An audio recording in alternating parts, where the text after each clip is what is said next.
What's up, family? Welcome back to the Stop Sinking Show, where we go from struggle to flow.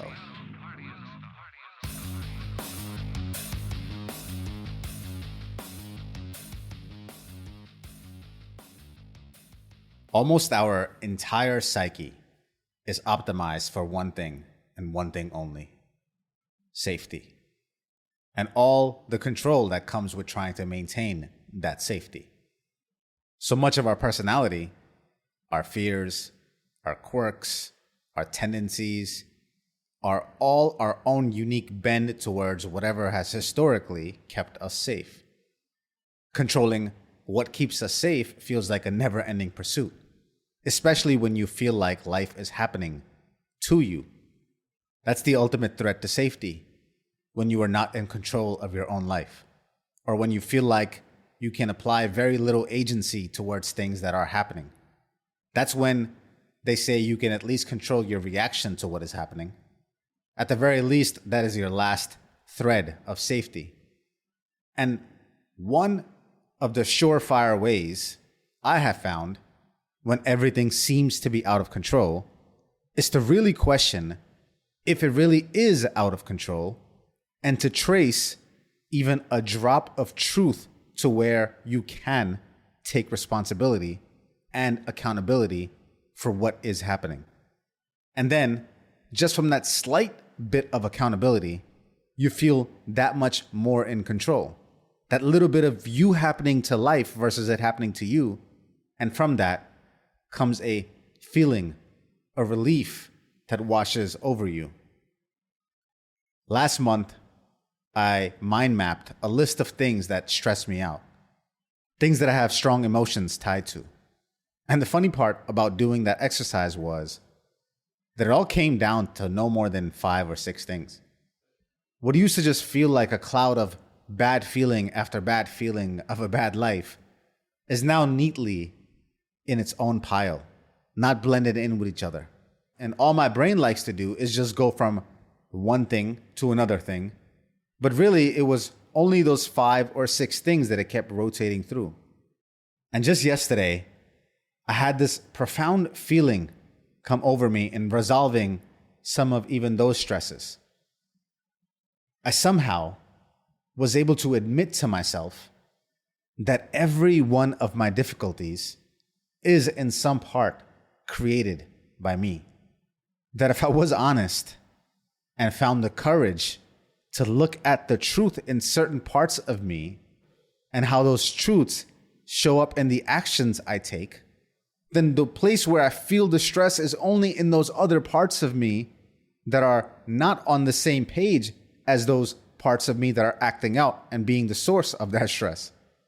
Meaning, the part of me that gets stressed only gets stressed because it doesn't take accountability for the parts of me that do exist and the part of me that puts me in that situation in the first place. I found myself having to admit this about even some of the most difficult situations that I am in. Some that started so long ago that even to trace back the origin of what lies at the root of their issues is almost impossible.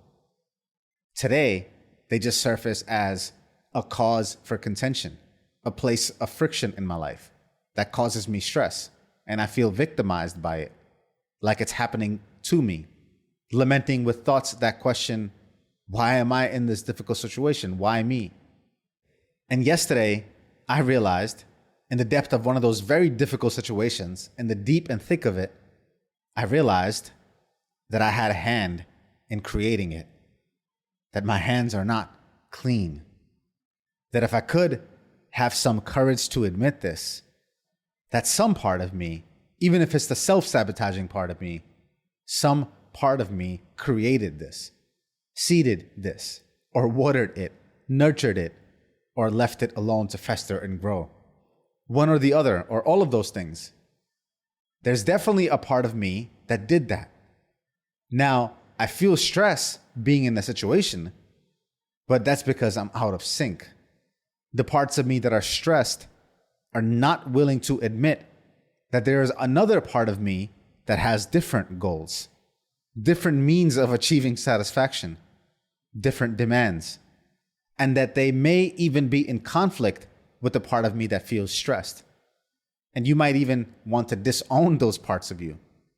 But if you can have the courage to admit that every one of your difficult situations has some thread of your own actions in it, how you played an active part, that actually you are not as out of control as you think. Sure, the situation might feel and be out of control now, but it didn't happen to you. You happened. It was part of the design by a part of you. And even though that might have left you dealing with more difficulty, maybe just to sabotage you down to your self-worth or your emotional home, or to sabotage you so you can carve out your own story in building back up from rock bottom, either way, you are in control. And no matter how hard the situation, that little bit of accountability, no matter how difficult to admit, no matter how much ugly you have to admit to yourself, it's still a liberating feeling knowing that you caused your own issues, almost all of them. And the second you can admit that to yourself, a blanket of calm, of peace will wash over you because you will feel in control again. And if you can create problems so profoundly, imagine what else you can create, how much peace you can create with just a little bit of accountability. All your psyche wants to do is make sure that you are safe. It doesn't have a preference on how you achieve that. Your brain's tendency is just to play out old patterns to keep you safe, because that's what it knows. It's like we spend our life testing the waters and constantly build an ever-growing map that leads to narrower and narrower roads in how safety can be kept. You will only see less and less. And while you might not believe it, real safety is found in the horrors of your truth, what you are scared to admit. And if you don't own it, it owns you. I love you, family. Stay true always. I'll see you on the next show.